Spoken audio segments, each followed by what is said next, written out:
전을 찾으신 분들과 가정에서 예배드리시는 모든 분들 위해 살아계신 하나님의 은혜가 함께 하시기를 주의 이름으로 축원합니다.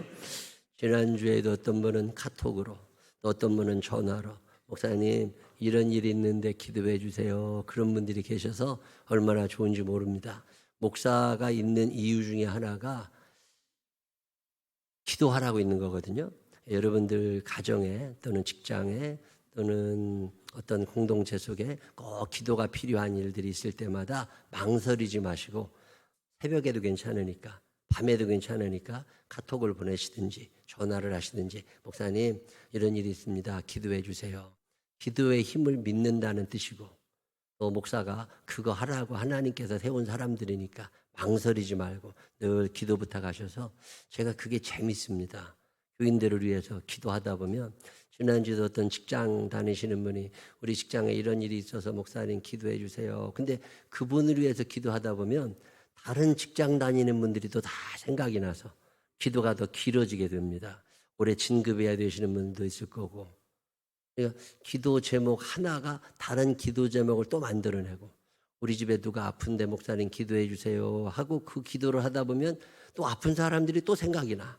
그러다 보면 또 기도가 재밌어.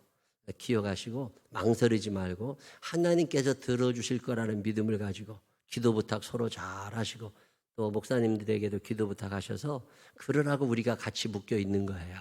망설이지 말고 기도하다 보면 좋은 방법을 주시고 살 길 열어주시니까 기도를 부탁할 수 있는 그런 사람들이 되셨으면 좋겠고 기도를 부탁한다는 건 그만큼 친한 거예요. 망설이지 말고 기도와 부탁 서로 하시면서 혼자 감당할 수 있는 세상 흐름이 아닙니다. 기억하시고 함께 살아가라고 묶어주신 거니까 이 공동체성을 잘 기억하시면서 넉넉한 마음으로 서로를 위해 기도해주는 우리가 됐으면 좋겠습니다. 오늘은 동화책 같은 얘기 하나 해드릴게요. 민수기를 여러분이 아마 읽어는 보셨을 거예요. 1년에 성경 한 번씩 읽으시는 분이 우리 교회 한 꽤 계신데 성경을 쭉 읽으시긴 하셨을 텐데 이게 무슨 얘기인지 모르고 지나치셨을 만한 이야기 하나를 오늘 여러분에게 소개를 해드립니다. 민수기 22장부터 25장에 있는 이야기인데 이스라엘 사람들이 애굽에서 탈출을 해가지고 광야를 지나잖아요. 그 광야를 지나는 동안에 수많은 전쟁을 치릅니다. 그 광야에 이미 사람들이 살고 있거든요. 거기를 통과를 하려고 할 때 어떤 사람들은 그냥 우리 통과하세요. 그러면 그냥 통과를 하면 되는데 꼭 통과를 못하게 막는 사람들이 있습니다. 그러면 그런 사람들하고는 또 전쟁을 해야 되고 그러다 보면 죽기도 하고 그러면서 어떻게 40년 동안 전쟁을 많이 겪어가면서 이제 거의 목적지인 가나안 앞에까지 온 거예요. 가나안 땅에 들어가려면 요단강이라는 강을 건너가야 되는데 횡단 여기서 저 강남에 가려면 가락동에서 탄천을 건너야 강남을 가잖아요. 그러는 것처럼 그렇게 요단강이 자그마한 강 하나가 흘러가고 이쪽과 저쪽을 나누는데 이제 마지막 요단강 가기 직전에 거기에 모압이라고 하는 부족이 살고 있습니다. 한 20km 정도 되는 넓은 땅 평지에 모압 족속이 살고 있는데 이 모압 족속은 혈통으로는 아브라함의 조카인 롯의 후손들이에요. 그러면 아브라함의 조카 롯이니까 이스라엘 사람들하고는 혈연 관계가 있는 건데 이들은 예수를 안 믿어요.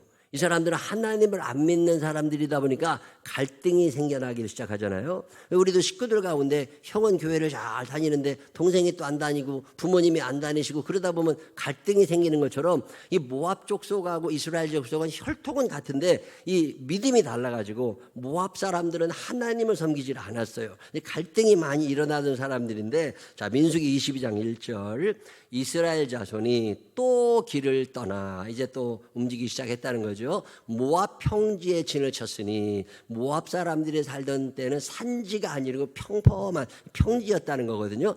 요단 건너편 곧 여리고 맞은편이더라. 이제 요단 건너고 요단 건너면 여리고니까 제가 여기 있는 거예요. 우리는 가락동 쪽에 있고 이제 요단을 건너면 강남에 가는 뭐 이런 것처럼 지금 이스라엘 백성은 이쪽에 있고 이제 강 앞에 도착해 있을 때는 그 모압 족속이 있고 이 사람들이 이기고 넘어가야 가나안에 도착하는 뭐 이런 상태에 있을 때 2절 십보레 아들 발락이 이스라엘이 아모리인에게 행한 모든 일을 보았으므로 모압이 심히 두려워하였으니 이스라엘 백성이 많음으로 말미암아 모압이 이스라엘 자손 때문에 번민하더라. 자, 모압 십볼의 아들 발락이에요. 이 사람이 모압 왕입니다. 얘기를 들었어요. 이스라엘이라는 놈들이 애굽에서부터 나와가지고서 애굽을 괴롭혀대고 아모리 족속들이 많이 사는 광야에서 40년 지내면서 많은 사람과 전쟁을 해서 이기고 이제 가나안 땅으로 가는데 우리 땅을 지나가겠다는 거예요. 자, 통과를 하게 해야 돼요? 하지 말아야 돼요? 이거 그러면 쉽게 생각할 일이 아닌 게, 중국이 일본하고 전쟁을 하겠다고 우리나라를 통과한다고 그래. 그래서 대통령한테 경부고속도로를 통과하겠다고 통보가 왔어. 자, 경부고속도로를 통과해가지고서 수십만 명의 중국 군인들이 일본으로 이제 부산까지 갈 거래. 허가를 해달래. 자, 허가를 해야 돼요? 말아야 돼요? 여러분이 대통령이라면 어떻게 해야 돼? 이게, 그래, 가라고 했는데, 천안을 지나서 대전쯤 오다가, 여기까지 온 김에 그냥 이 나라도 먹어. 그래가지고 대전에서 그냥 군사를 풀어버려. 그럼 어떤 일이 벌어져요? 난리가 나는 거예요. 그러니까 아예 못 들어오게 해야지 들어왔다가는 큰일 나는 거예요. 이게 모압 왕의 입장에서는 고민이 되는 거예요. 이걸 그렇다고 우리가 힘이 세면 야, 아무도 못 들어와. 너네 저리 돌아가.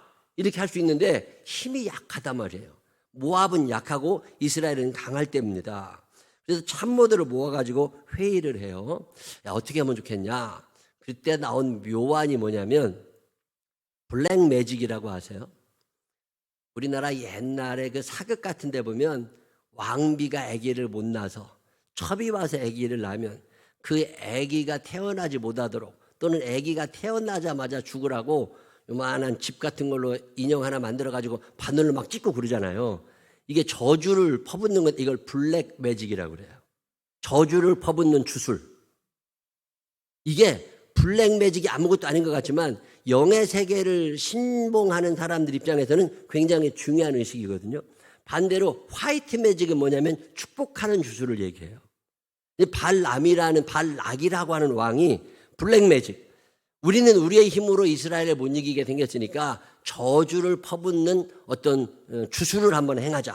그러면 그들이 아마 무너질 거다. 이런 생각이 들어가지고 유명한 주술사를 찾았습니다. 우리나라라는 말로 얘기하면 신내림을 강하게 받은 무당을 찾은 거예요. 그래서 찾아봤더니 있어. 발람이라고 하는 무당이 있는 거예요. 근데 발람, 빨리 데리고 와. 근데 발람을 이제 데려오기로 했습니다. 자, 4절. 미디안 장로들에게 이르되 이에 이 무리가 소가 밭에 풀을 뜯어 먹음같이 우리 사방에 있는 것을 다 뜯어 먹을 거다. 허니 그때 십볼의 아들 발락이 모압 왕이었더라. 그가 사신을 부올의 아들 발람의 고향인 강가 부돌에 보내어 발람을 부르게 하여 이르되 보라 한 민족이 애굽에서 나왔는데 그들이 지면에 덮여서 우리 맞은편에 거주하였고 우리보다 강하니 청하건대 와서 나를 위하여 이 백성을 저주하라. 내가 혹 그들을 쳐서 이겨 이 땅에서 몰아내리라. 그대가 복을 비는 자는 복을 받고 저주하는 자는 저주를 받을 줄을 내가 알미니라. 믿음이 좋은 사람이에요? 믿음이 안 좋은 사람이에요? 믿음이 참 좋은 사람이에요. 발락이라는 왕이 헷갈리시면 안 됩니다. 왕의 이름이 누구라고요? 발락. 주술사 이름은 뭐라고요? 발람. 기억이 미음을 부르는 거예요. 근데 부를 때 믿음이 원체 좋아가지고 발람이 저주하면 그대로 일어날 거라는 믿음이 생긴 거야. 여러분 이런 믿음 있어요? 없어요? 아, 우리 속장님이 기도하시면 다 이루어질 거야. 우리 목사님이 기도하시면 다 이루어지고. 이거 발람의 믿음은 굉장한 거예요. 이 발락의 이 믿음을 가지고 발람을 이제 부르러 보냅니다. 발람에게 갔어요. 어마어마하게 많은 돈을 갖고 이제 갔습니다. 8절. 발람이 그들에게 이르되 이 밤에 여기서 유숙하라. 그들이 누구예요? 지금 발락의 명을 듣고 발람을 모시러 온 공무원들, 궁중에 있던 사람들, 그 사람들에게 여기서 유숙해라. 여호와께서 내게 이르시는 대로 너에게 대답하리라. 모압 귀족들이 발람에게서 유숙하니라. 이제 귀족들이 와가지고 발람은 이제 꼬시러 왔어요. 돈을 잔뜩 가지고 온 거예요. 와가지고서 데리고 이제 가려고 그래. 발람은 가고 싶을까요? 가기 싫을까요? 가야 돼. 왜? 이게 대박 돈 되잖아. 이게 평생 먹을 게 굿 한 번에 생기는 거야. 만약에 굿 한 번 하는데 100억이 생긴다면 가야 돼, 안 가야 돼? 방선임 없이 가야지. 이 무당이 이제 이 굿 잘 해가지고서 뭔 건줄을 이제 올려야 될 판이 됐어요. 자, 그래서 그날 가야지 마음을 먹고 있는데 그 무당한테 그날 밤에 하나님이, 자, 이 발람이라는 사람은 하나님만 믿는 사람은 아니에요. 혼합 종교의 주술사거든요. 하나님도 믿고 귀신도 섬기고 재수도 믿고 운도 믿고 하나님의 섭리도 믿고 별걸 다 믿는 사람이야.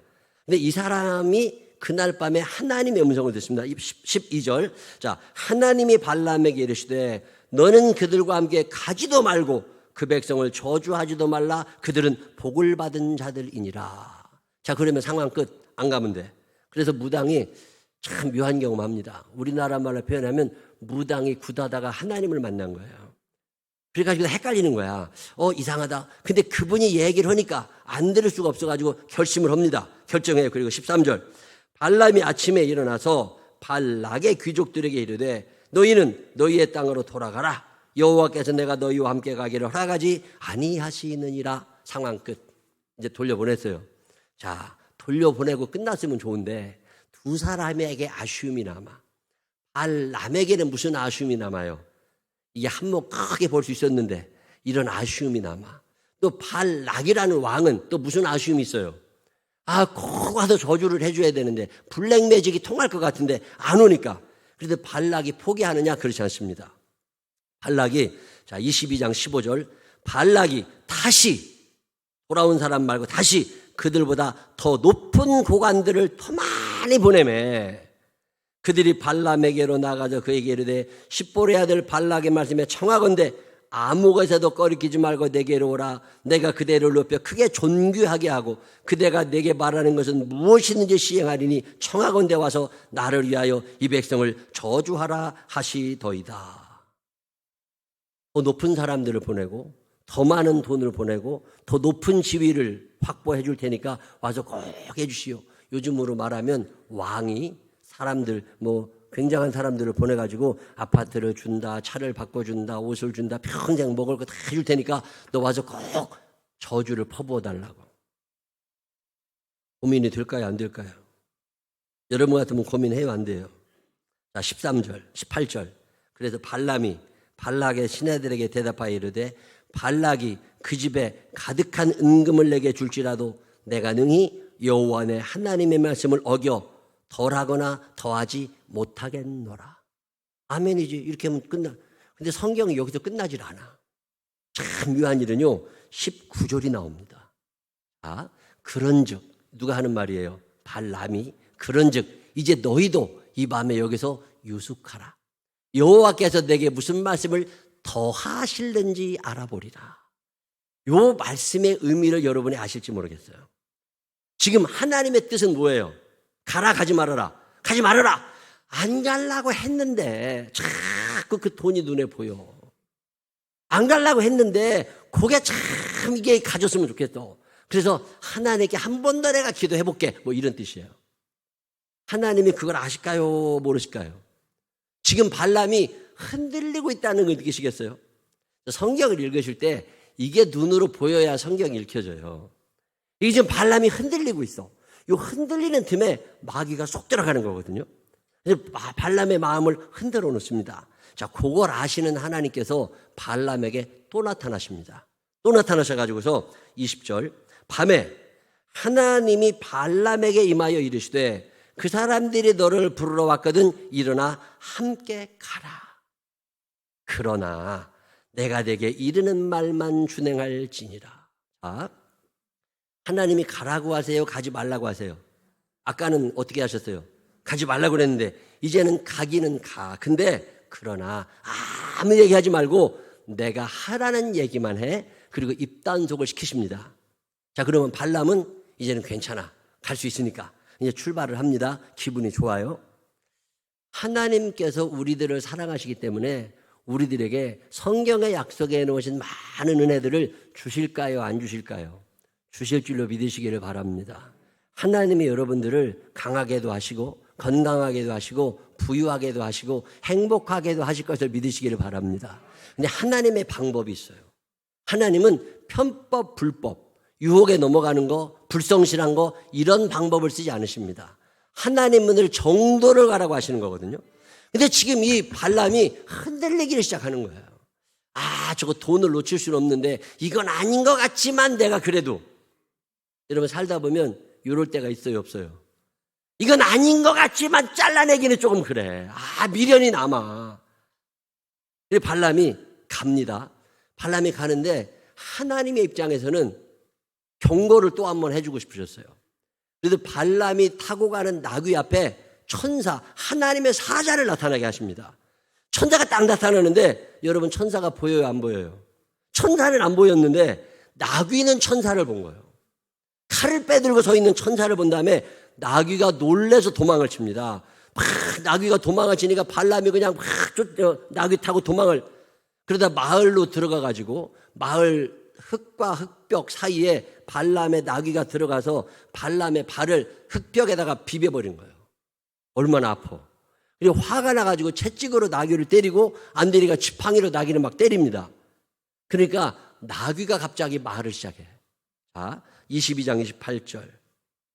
여호와께서 나귀 입을 여시니 발람에게 이르되 내가 당신에게 무엇을 하였기에 나를 이같이 3번 때리느냐. 이 발람이 누가 말하는지도 모르고 네가 말을 안 들으니까 그렇지. 그리고서 막 얘기를 하는 중에 하나님께서 이번에는 발람의 눈을 여십니다. 자, 31절. 그때 여호와께서 발람의 눈을 밝히심에 여호와의 사자가 손에 칼을 빼들고 길에 선 것을 그가 보고 머리를 숙이고 엎드리니. 보였어요. 우리가 안 보여서 그렇죠. 영의 세계가 있습니다. 여러분 눈에 귀신이 안 보이는 건 정말 감사한 거야. 만약에 귀신이 보이잖아요. 여러분 집에 못 들어갑니다. 여러분 집에 떡 앉아 있어. 여러분이 혼자 밥 먹는 것 같지만 그게 아니라니까. 점심 먹을 때 그 앞자리에 앉아 있다니까 그놈이. 안 보이니까 넘어가는 거예요. 안 보이니까. 여러분 밤에 차 몰고 다닐 때 백밀러로 봤죠? 뒤에 앉아 있는 거? 안 보이니까 댕기는 거예요 그게. 내가 옛날에 가는데요 백밀러로 봤는데 딱 앉아 있는 거야. 얼마나 놀랬겠어 내가. 귀신이 안 보인다는 게 얼마나 감사한 건데. 이 안 보였는데 갑자기 눈에 딱 천사가 나타나가지고서 발람이 바짝 얼었습니다. 야, 이거 큰일 났네. 가기는 가야 되는데 저주를 하긴 해야 되겠는데 이거 하나님이 이렇게 나를 감시하고 계시니 이걸 어쩌냐. 그러고서 이제 두려워가지고서 갑니다. 자, 가가지고서 발락이 맞이해요. 그리고 이스라엘 사람들이 다 보이는 높은 곳에도 올려놓고 언덕에도 올려놓고 그들을 저주하라고 그럽니다. 자, 그때 발람이 이렇게 합니다. 민수기 23장 8절로 10절 세 번역으로 이렇게 읽혀요. 하나님이 저주하지 않으시는데 내가 어떻게 저주하며 주님께서 꾸짖지 않으시는데 내가 어떻게 꾸짖으랴. 바위 산 꼭대기에서 나는 그들을 내려다본다. 언덕 위에서 나는 그들을 굽어본다. 홀로 사는 저 백성을 보아라. 그들 스스로도 자신들을 여느 민족들 가운데 하나라고 생각하지는 않는다. 티끌처럼 많은 야곱의 자손을 누가 셀 수 있겠느냐. 먼지처럼 많은 이스라엘 자손을 누가 셀 수 있겠느냐. 나는 정직한 사람이 죽듯이 죽기를 바란다. 나의 마지막이 정직한 사람의 마지막과 같기를 바란다. 이게 무슨 얘기예요? 지금 발람이 저주해서 돈을 좀 벌고는 싶은데 그랬다가 자기가 죽으면 안 되니까 내가 죽을 때 잘 죽고 싶으니까 더 이상 강요하지 말라는 거예요. 정직한 사람이 죽는 것처럼 나도 제명 다 살고 죽고 싶으니까 그냥 내가 저주는 못하고 이렇게밖에 말을 못하니 더 이상 강요하지 말라고 발람이 지금 얘기를 합니다. 자, 그러면 발람을 초대한 발락의 입장에서는 아니야. 이거 저주를 하라고 데려왔거든. 또 강요를 합니다. 저주를 하라고. 그랬더니 19절에 이렇게 번역해요. 하나님은 사람이 아니시다. 거짓말을 하지 아니하신다. 사람의 아들이 아니시니 변덕을 부리지도 아니하신다. 어찌 말씀하신 대로 하지 아니하시랴. 어찌 약속하신 것을 이루지 아니하시랴. 나는 축복하라 하시는 명을 받았다. 주님께서 복을 베푸셨으니 내가 그것을 바꿀 수 없다. 자, 이제 끝났어요.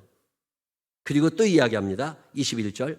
주님께서는 야곱에게서 아무런 죄도 찾지 못하셨다. 주님께서는 이스라엘에게서 어떤 잘못도 발견하지 못하셨다. 그들의 주 하나님이 그들과 함께 계신다. 주님을 임금으로 떠받드는 소리가 그들에게서 들린다. 하나님이 그들을 이집트에서 끌어내셨다. 그에게는 들소와 같은 힘이 있다. 야곱의 맞설 마술은 없다. 이스라엘의 맞설 술법도 없다. 이제는 사람들이 야곱과 이스라엘에게 물을 것이다. 하나님이 하신 일이 어찌 그리 크냐고.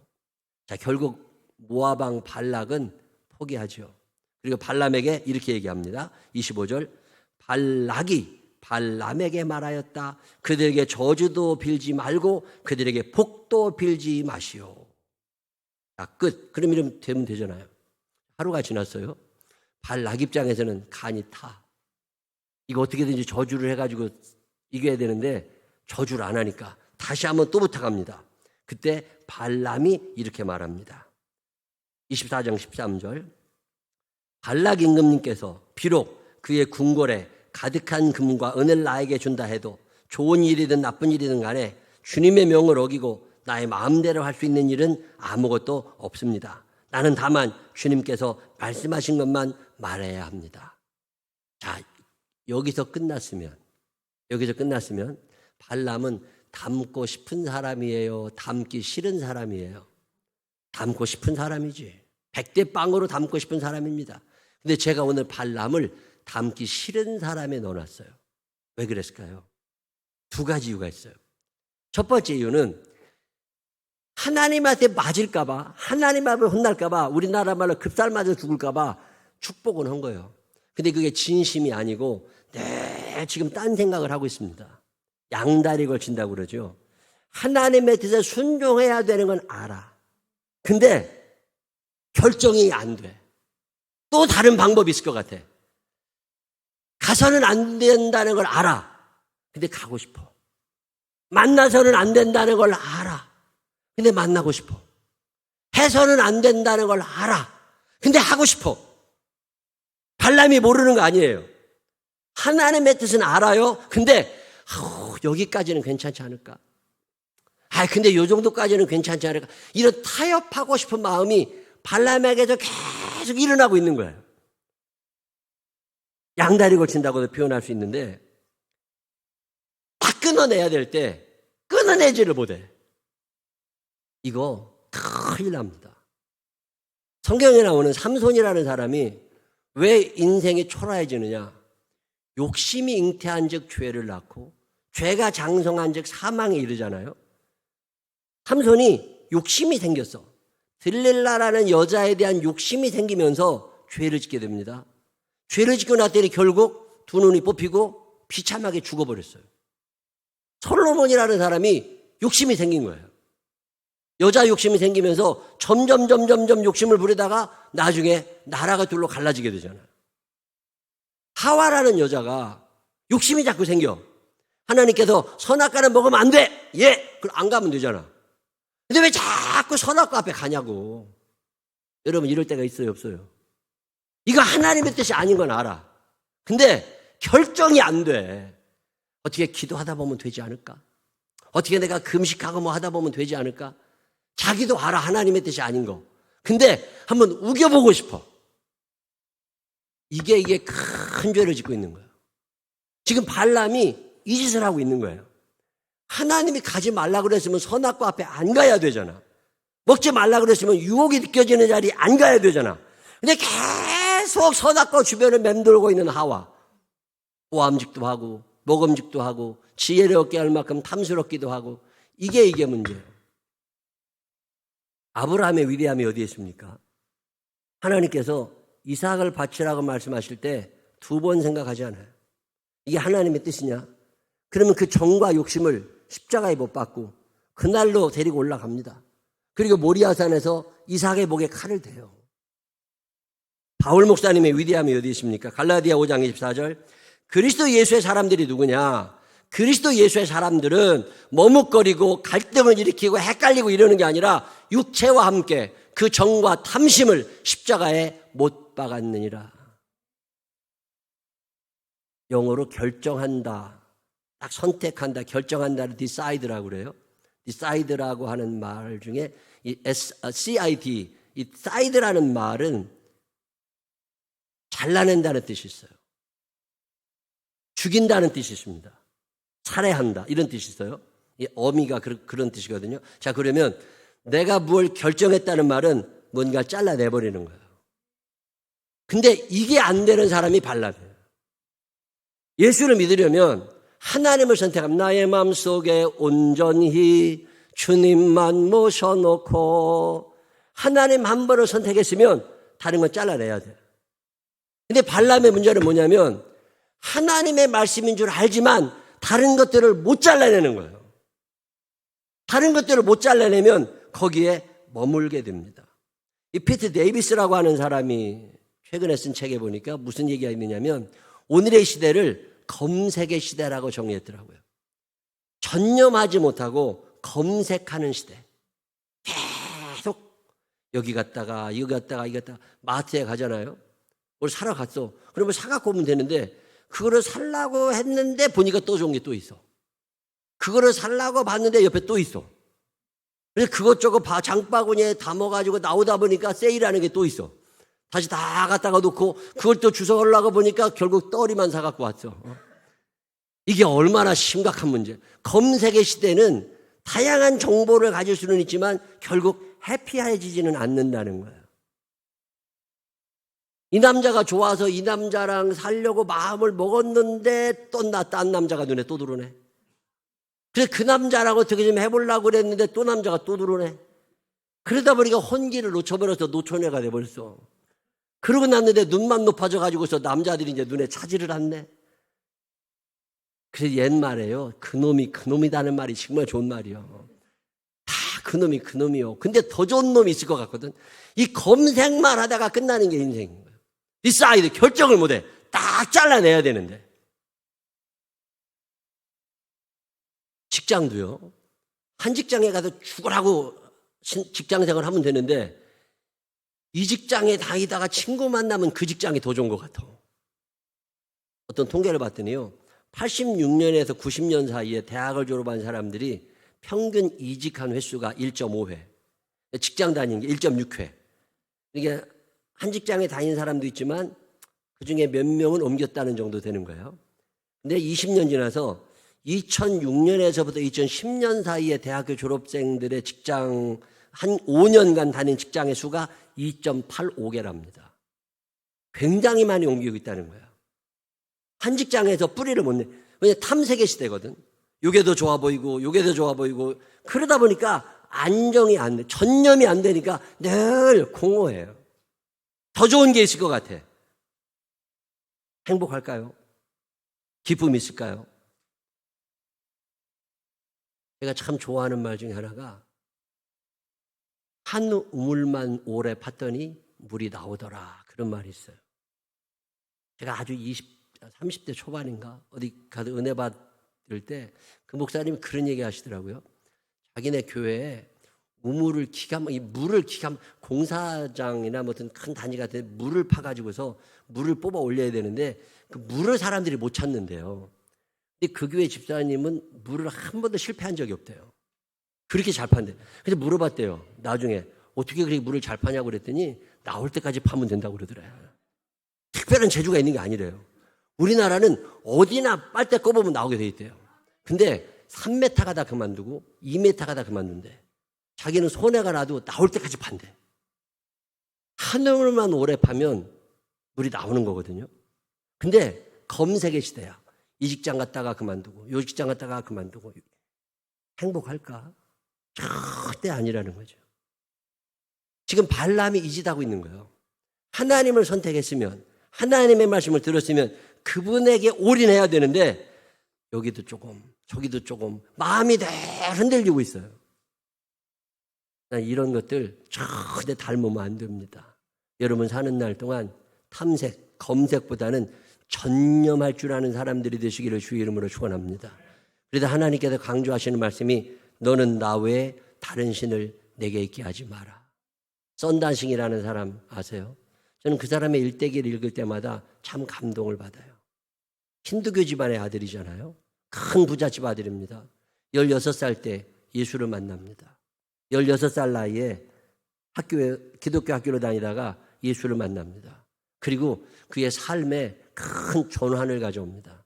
힌두교? 아니야. 나는 이제 하나님의 사람으로 살 거다. 그가 집 나갈 때 그의 작은아버지가 얼마나 말립니까? 상속 다 포기하고 유산 다 포기하고 나는 이제 맨발로 살더라도 하나님의 자녀로 살 거라고 결정했다는 건 무언가를 버리는 거니까. 예수를 선택하는 순간 힌두교와 재산을 다 버린 거예요. 그리고 나올 때 배고프니까 가서 이거라도 먹으라고 도시락 싸준 게 독약이었잖아요. 그 독약 묻은 우리나라 말로 하면 김밥 같은 거. 그거를 혼자 먹었으면 죽었을 텐데 지나가던 개하고 나눠 먹었는데 개가 그거 먹고 대신 죽는 바람에 썬다싱이 살아서 그 인도가 7,600m 넘는 고산지대잖아요. 그런 어마어마하게 높은 산들 빙벽, 이 빙벽을 맨발로 다니면서 예수만을 전하다가 40 나이에 이 세상 떠난 사람이 썬다싱인데 이 썬다싱을 읽다가 발람이 생각이 나요. 전념하느라고 다른 걸 딱 잘라버린 사람이 썬다싱이라면 발람은 잘라내지를 못해요. 늘 거기에 머물러. 그러다 보니까 두 번째로 어떤 일이 일어나느냐. 모압 왕 발락이 발람에게 이야기했겠지요. 자, 그러면 너 저주하지 마. 근데 이 많은 재물을 너 놓칠 수는 없잖아. 그러니 우리가 어떻게 하면 이스라엘을 이길 수 있을지 방법을 좀 가르쳐 줘봐. 그런데 발람이 저주는 하지 않았지만 요한을 하나 줍니다. 이스라엘이 강한 이유는 이스라엘이 강한 것이 아니라 이스라엘에 하나님이 함께 하시기 때문이니까. 자, 오늘 우리들이 행복하고 우리들이 잘 살 수밖에 없는 이유는 우리에게 능력이 있어서가 아니라 우리와 함께 하시는 하나님의 능력이신 줄로 믿으시기를 바랍니다. 하나님이 함께 하셔도 강한 거니까 하나님하고 이스라엘을 떼놔. 그러면 하나님이 뭘 넣어주시면 이스라엘 아무것도 아니라 너네가 이길 수 있어. 발락이 또 묻겠지요. 어떻게 하면 떼내올 수 있느냐고. 그때 발람이 묘안을 하나 줍니다. 하나님이 원하시는 건 거룩함인데 이스라엘 사람들에게서 거룩함을 제거하세요. 자, 그래서 민수기 25장 1절 이스라엘이 시딤에 머물러 있더니 시딤은 모압 땅입니다. 그 백성이 모압 여자들과 음행하기를 시작하니라. 모압 왕 발락이 모압에서 이쁜 여자들을 다 뽑아가지고 이스라엘 진영 사방에 배치해 놓습니다. 그리고 거기다가 술판을 벌려놓습니다. 이스라엘 남자들이 행진을 하다가 말고 못 보던 이쁜 여자들을 보고서 거기에 주르륵 가서 술을 처먹고 있어 이제. 그러고 있다가 그 사람들하고 친해져가지고 하루 가고 이틀 가고 3일 가고 4일 가고 그러다가 친해져가지고 이 모압 여자들이 우리 예배 드리러 가는데 같이 갑시다. 그랬더니 예, 그리고 남자들이 또 다 따라가서 모압의 신당에 가서 제사를 드려. 자, 2절 그 여자들이 자기 신들에게 제사할 때 이스라엘 백성을 청하매 백성이 먹고 그들의 신들에게 절함으로 이스라엘이 바알부올에게 가담한지라 여호와께서 이스라엘에게 진노하시니라. 하나님이 떠나시려고 그래요. 그때 이스라엘의 제사장 하나가 음행하고 있는 남자와 모압 여자를 창으로 찔러 죽입니다. 그런 사건이 일어나면서 사람들이 정신이 다시 들기 시작하고 하나님께로 돌아오면서 전쟁에서 이스라엘이 이기거든요. 자, 계시록 2장 14절 그러나 내게 두어 가지 책망할 것이 있나니 거기 내게 발람의 교훈을 지키는 자들이 있도다. 발람이 발락을 가르쳐 이스라엘 자손 앞에 걸림돌을 놓아 우상의 제물을 먹게 하였고 또 행음하게 하였느니라. 이해가 되세요? 자, 잘라냈으면 그만인데 안 잘라내고 거기에 머물러 살다 보니까 결국 그 사람들처럼 되어버립니다. 발람이. 그래도 결국 자기의 지혜를 빌려주고 자기의 지식을 빌려주고 이스라엘 사람들을 타락하게 만들어요. 나만 죄 짓는 게 아니라 남도 죄 짓게 만들어. 그게 발람이에요.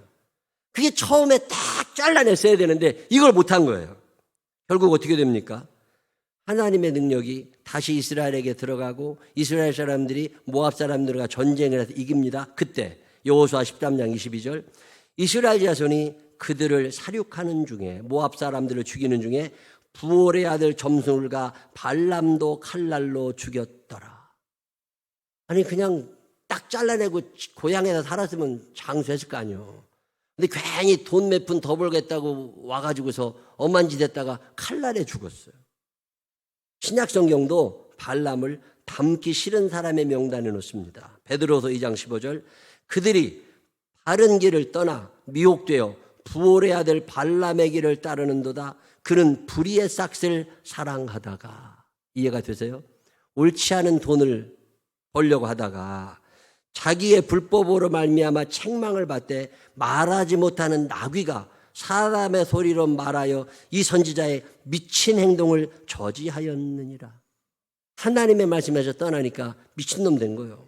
이 사람들은 물 없는 샘이요, 공허하게 사는 거죠. 광풍에 밀려가는 안개입니다. 이리 갔다 저리 갔다 흔들려 다녀. 그들을 위하여 캄캄한 어둠이 예비되어 있나니. 이 말씀을 쭉 읽다 보면 민수기 22장, 23장, 24장까지만 읽어보면 발람은 닮고 싶은 사람일 수도 있어요. 근데 신약성경 베드로후서 요한계시록까지를 쫙 읽어보면 발람은 절대 닮아서는 안 되는 사람입니다. 머뭇거리다가 망하는 사람이 발람이에요. 우리 생명나무교회 이런 멍청한 사람들이 한 사람도 없게 되시기를 주의 이름으로 축원합니다. 아닌 건 아닌 거지. 디사이드 딱 결정했으면 끝. 버릴 걸 버릴 줄 알아야 되는데 계속 검색만 하고 다니는 거예요.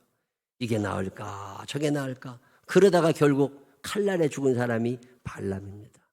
저는 발람의 이야기를 쭉 읽으면서 썬다싱처럼 바울처럼 정과 욕심을 십자가에 못 박았으면 되는데 정과 욕심을 십자가에 못 박지를 못하니까 늘 머뭇거리다가 하와처럼 결국에 선악과에 손을 대고 결국 발람은 그렇게 초라하게 죽어가서 불명예스러운 이름을 남깁니다. 우리 생명나무 교회 교우들이 앞으로 살아가는 날 동안에 유혹도 많고 전념하지 못하게 하는 일들도 많이 있겠지만 그럴 때 발람을 떠올리면서 아닌 건 아니라고 이야기할 줄도 알고 정과 욕심을 십자가에 딱 못 박고 하나님이 주시는 은혜, 하나님이 주는 축복을 감사함으로 받아서 줄로 재어준 구역 안에서 하나님의 뜻 안에서 행복하게 감사하게 살아갈 수 있는 우리 모두가 되시기를 주님의 이름으로 축원합니다. 기도하십시다. 하나님 아버지, 오늘도 흔들리고 있는 사람들은 아닙니까? 여기 기우 저기 기웃대면서 마음을 한 곳에 두지 못하는 사람들은 아닙니까? 하나님 아버지, 하나님이 우리를 사랑하신다고 하는 믿음 가지게 하시고 하나님이 내 앞길을 인도하신다는 믿음 가지게 하시고 욕심을 버리고 다 정리할 거 정리하고 잘라낼 거 잘라내버리고 발람의 실수를 반복하지 않게 하시며 악한 자들과 함께 살지 않게 하시고 끊어버릴 사람들 끊어버리게 하셔서 거룩하고 성결하고 하나님의 뜻 따라 살아가는 당신의 자녀들이 되게 하여 주옵시고 우리 생명나무 교회 발람같이 추접한 사람들 없게 하여 주옵소서. 닮고 싶지 않은 사람입니다. 내 안에 발람의 모습을 뽑아내버리게 하여 주시옵시고 전심으로 하나님만을 사랑하고 그분의 뜻에만 순종하며 사는 우리들 되게 하여 주옵소서. 예수님 거룩하신 이름으로 기도드렸습니다. 아멘.